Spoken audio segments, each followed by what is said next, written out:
So, the subtle art of not giving a fuck, chapter 2, I think. Yeah. And the subheading is called The Tyranny of Exceptionalism. Okay.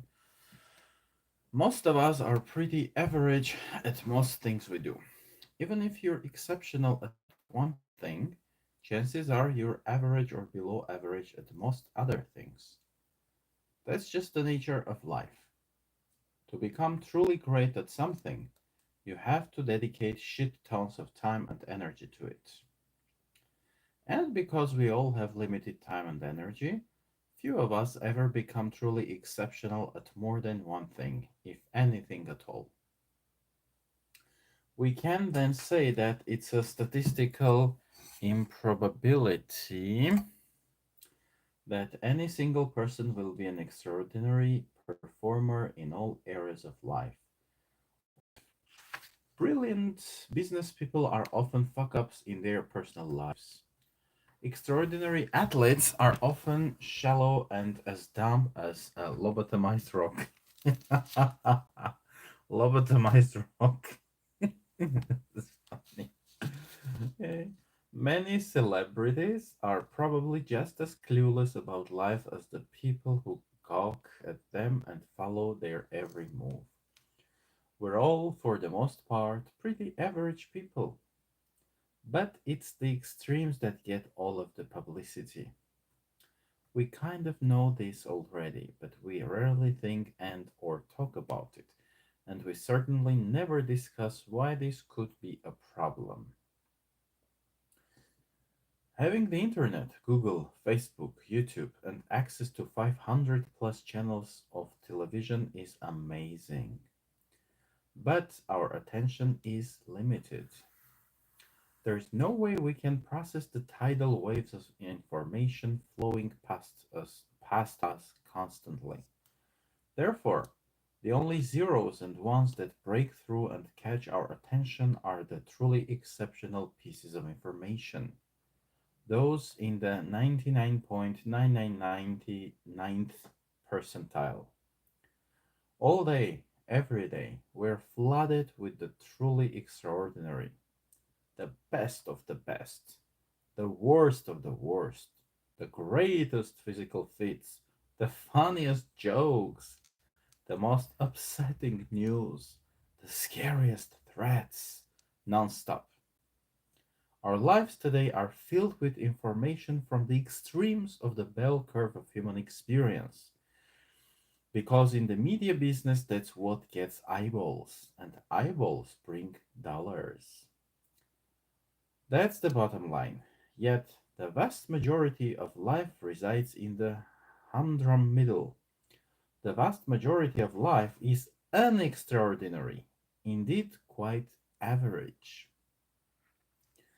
This flood of extreme information has conditioned us to believe that exceptionalism is the new normal. And because we're all quite average most of the time, the deluge of exceptional information drives us to feel pretty damn insecure and desperate.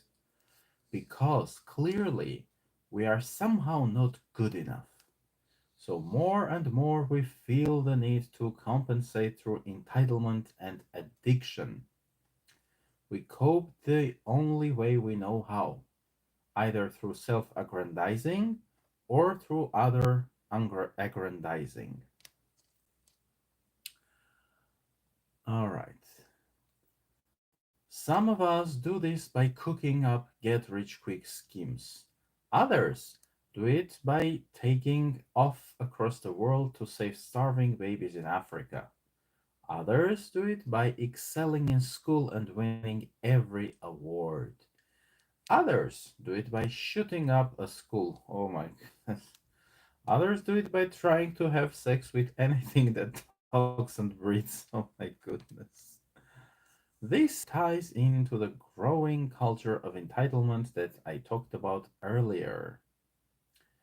Millennials often get blamed for this cultural shift, but that's likely because millennials are the most plugged in and visible generation.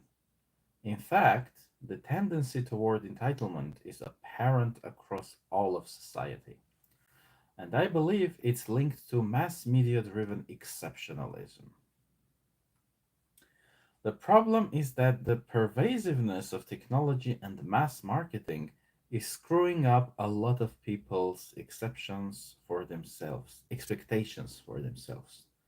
The inundation of the exceptional makes people feel worse about themselves, makes them feel that they need to be more extreme, more radical, and more self assured to get noticed or even matter. When I was a young man, my insecurities around intimacy were exacerbated by all the ridiculous narratives of masculinity circulating throughout pop culture. And those same narratives are still circulating. So, yeah, Johnny TB, this is for you, babe, about masculinity and ridiculous narratives on it. Yeah, I'm gay. So, to be a cool guy, you have to party like a rock star. To be respected, you have to be admired by women. Sex is the most valuable thing a man can attain, and it's worth sacrificing anything, including your own dignity, to get it. This constant stream of unrealistic media dogpiles onto our existing feelings of insecurity by overexposing us to the unrealistic standards we fail to live up to. Not only do we feel subjected to unsolvable problems, but we feel like losers because a simple Google search shows us thousands of people without those same problems. Technology has solved old economic problems by giving us new psychological problems. The internet has not just open sourced information, it has also open sourced insecurity, self doubt, and shame. Okay, now next headline is coming up, and Johnny pretends to be 10. Well, um, you're cyberbullying, so be aware of that. If you're just 10 years old, that doesn't make you any special or doesn't give you any, any privileges on uh, about anything. Thank you, those people who sent a like my way. Thank you very much. Viewers who didn't do that, I invite you to follow those who already did. Um, yes, thank you. One more like. Thanks a lot. Okay, let's continue. Next subtitle is called But If I'm Not Going to Be Special or Extraordinary, What's the Point? Okay, so let's read this one. I think I might just remove this one book. Give me a sec, guys, so that I'm in the middle of the screen like this, probably. Yeah, okay.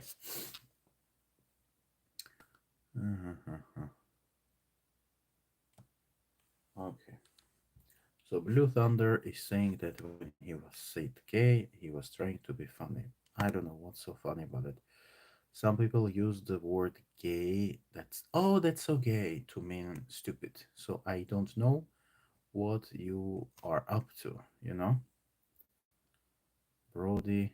Hi, Brody. No, I don't remember you, to be honest. But you can freshen up my memory and tell me who you are. I'll be happy to rediscover you. Okay.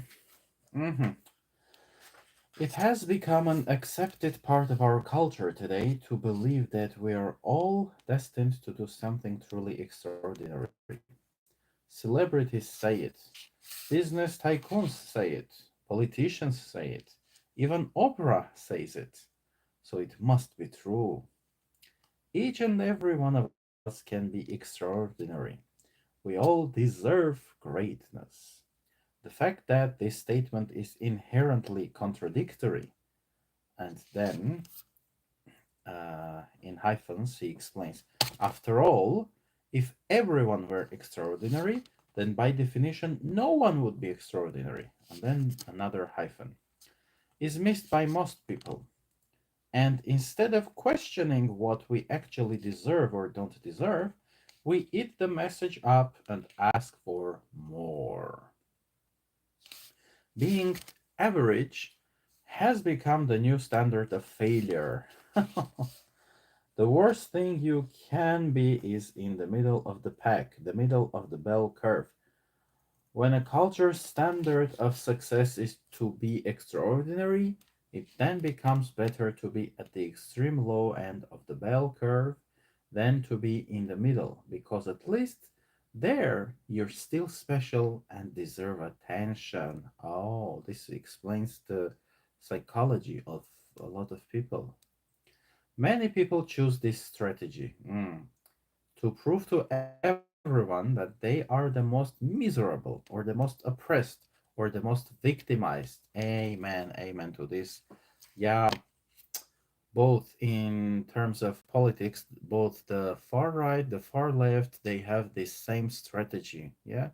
Oh, poor us, the supporters of Palestine. Oh, we're so oppressed by the state, by the deep state or the Zionist or whatever, blah, blah, blah. Yeah.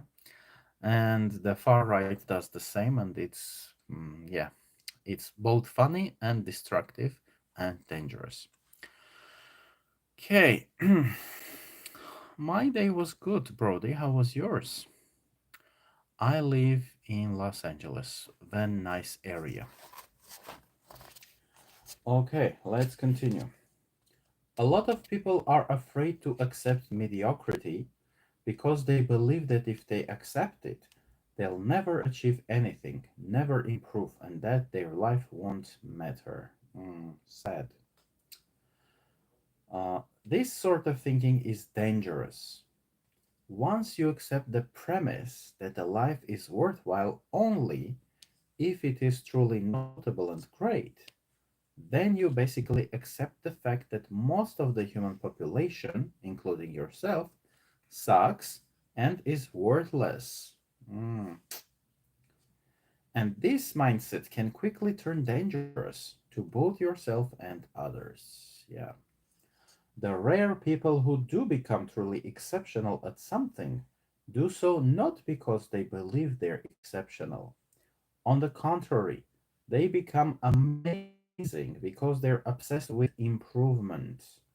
And that obsession with improvement comes from an unerring belief that they are, in fact, not that great at all. Very interesting psychology. It's anti entitlement.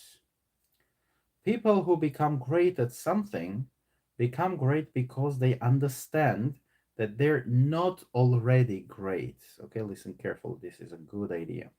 They are mediocre, they are average, and that they could be so much better. Oh, wow, I really loved this part. I'm even getting some interesting sensations, like almost goosebumps. So I'll read this passage again, guys. Listen carefully because this is very, very useful. Okay.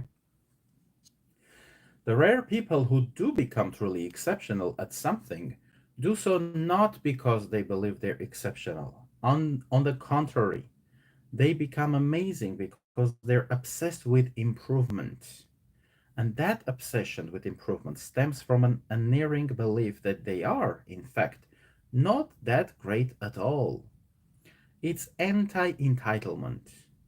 People who become great at something become great because they understand that they're not already great. Okay? They are mediocre, they are average, and that they could be so much better. Beautiful. Okay, I'll read one more paragraph and then read your comments. Okay.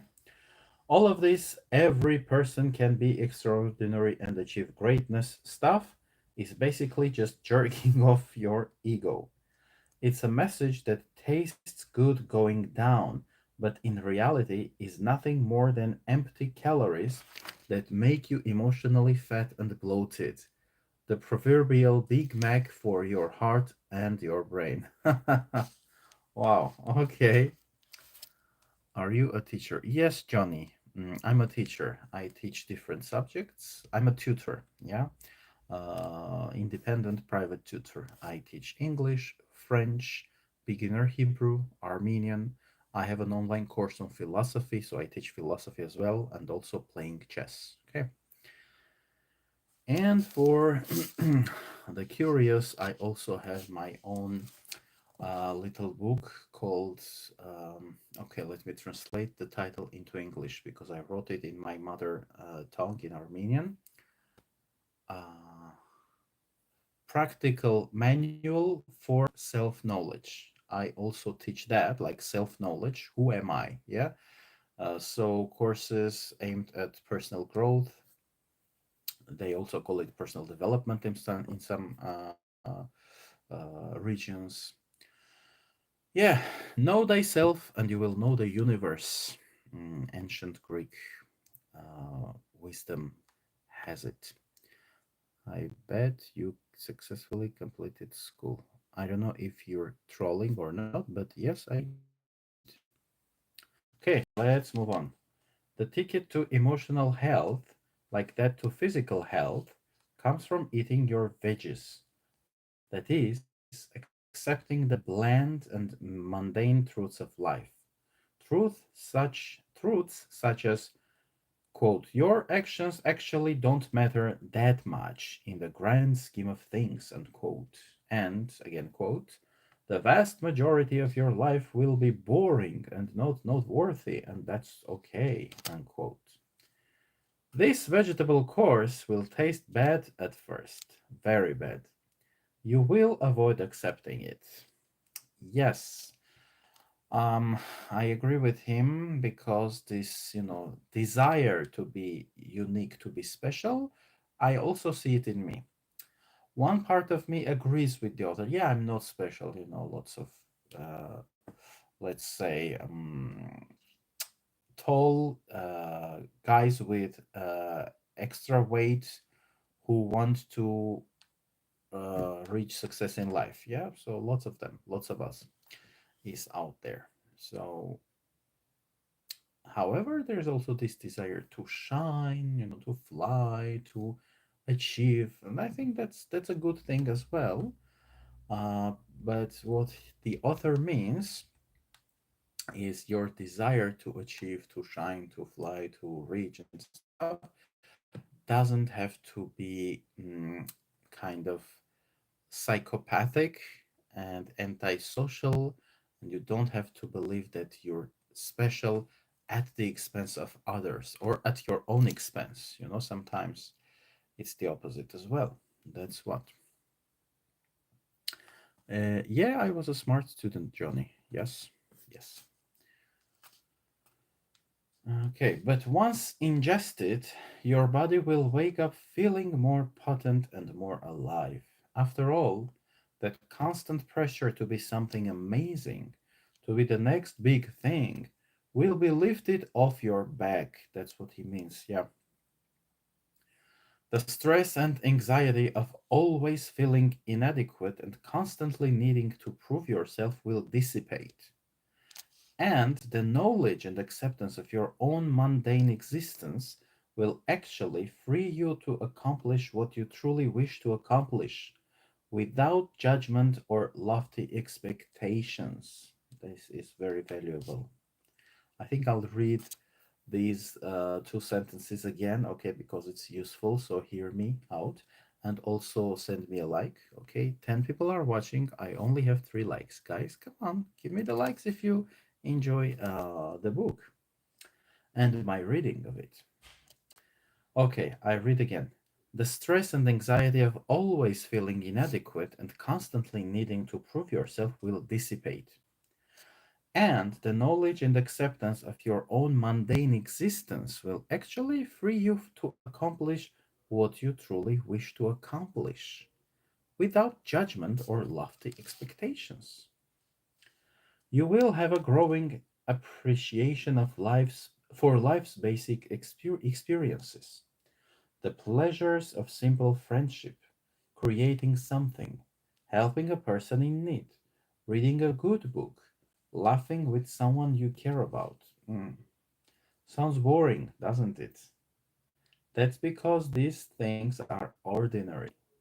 But maybe they're ordinary for a reason, because they are what actually matters. Nice. Okay, chapter 4. There it is. The value of suffering. Oh, I don't know. I don't want to agree that. Well, okay. Um, as long as he's not calling suffering a virtue, with which I would totally disagree, um, we could maybe agree that there is some value to suffering. What's your favorite subject? Well, my favorite subject, um, I love philosophy, but they don't teach philosophy at school, yeah? But still, it's a subject when you study at uh, the university level. So philosophy is very interesting. Also, things which are not necessarily taught, like again, self knowledge in very subjective and personal and individual way. Who am I? What is my mind? How does mind function? So I could maybe say also psychology, but not the Western type of psychology where you study, unhealthy minds, you study schizophrenia and all the deviations, all the problems. That's kind of too specialized, and for me that would be boring. But in the East, for instance, there are very interesting mind theories. I also, I have an introductory course, introduction to the Yoga Sutra of Patanjali, and that's very interesting. In that text, the Yoga Sutra, Patanjali gives an interesting theory of the mind and of the components, or not components, the waves of consciousness. That's very interesting. So that's very, very useful to me because it helps me understand myself. It helps me think around my own. Just like you take your smartphone and you want to discover the abilities of your smartphone, right? What can I do with this? Okay, an alarm, a camera. Okay, I can call, I can send an SMS, I can count. The calculator is in there as well, etc. Calendar and stuff. So similarly, I'm very interested in my body and my mind. So I really love transhumanism. I don't know if you've heard of it, Johnny. TB. Transhumanism is a very, very interesting subject. Maybe I could call it subject, in the broad sense of the word. So, yeah, I think I answered your question. How about you? What subjects do you enjoy and do you like? Okay, guys. So for today, I think that's enough. Next time, we'll continue with the third chapter of the book, which, yeah, on suffering. Yeah, we all go through suffering. Some of us are bullied at school or were bullied at school. You know, some of us are cyber bullied. Some of us are maybe unhappy because they don't have a boyfriend, girlfriend, or financial income, or maybe several of these things may happen to the same person at once. Unfortunately, that can happen too. So I'm curious to discover this next chapter, The Value of Suffering, for 5 pages. And then there's another, the self-awareness. Oh, the self-awareness onion. So he comes to speak of self-awareness too, which I was just referring to. Yeah. Awesome. Awesome. Okay. So again, those of you who are not subscribed, I invite you to subscribe to the channel. Likes are welcome. Thank you for the comments. They are also welcome. They help advance my channel, yeah, and make my stuff more visible. Yeah, super likes if you'd like to send me super likes or become a paid member for to my channel. I will appreciate that as well. So thanks a lot for being with me for today. High five and see you next time, okay? Bye bye.